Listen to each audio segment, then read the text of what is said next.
Across the South, there are calls to remove Confederate statues and monuments.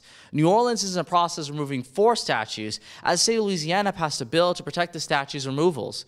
Meanwhile, white nationalist Richard Spencer led a rally complete with torches to protest the removal of a Confederate statue in Charlottesville, Virginia this past weekend.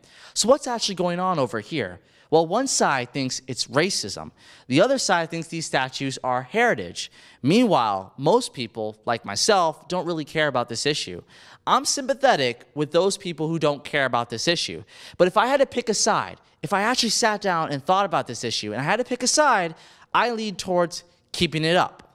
You would think that I, as a dark person, would support the statues of dead slaveholders being taken down. But really, I don't buy into liberal propaganda that these statues represent slavery and racism.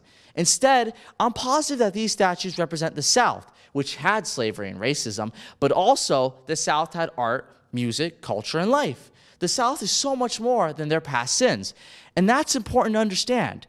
I'm not from the South. I don't have connections with them. I was born and raised in the North.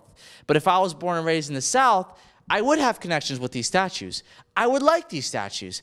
I would be the one flying the Confederate flag. I would do that because these things represent Southern history. And Southern history is so much more than just slavery and racism. Don't get me wrong, slavery and racism are huge, terrible aspects of Southern history. But it's totally arrogant to say that that's all these images and figures represent. They don't. To say that Robert E. Lee just represents slavery and racism is about as stupid as saying Napoleon or Genghis Khan just represents imperialism. Yes, to an outsider, they might represent that. But obviously, to their people, to the people who live there, they represent more than just that. So here's the cold-blooded, honest truth.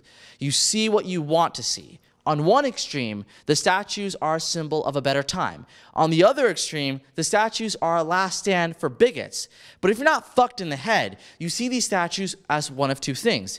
Either you see them as a part of your history, acknowledge the good and the bad and the ugly of the past, or you, like me, don't really care about it because you don't have any connections to it.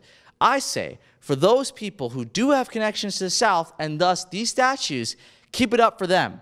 To them, it's not about hate. It's about heritage. Who are we to destroy that? Like it or not, destroying pieces of other people's heritage is wrong. I'm Fayza from the Rebel.media. Hey, if you enjoyed this content and you like my opinions on just random issues, like and subscribe to the Rebel Edge.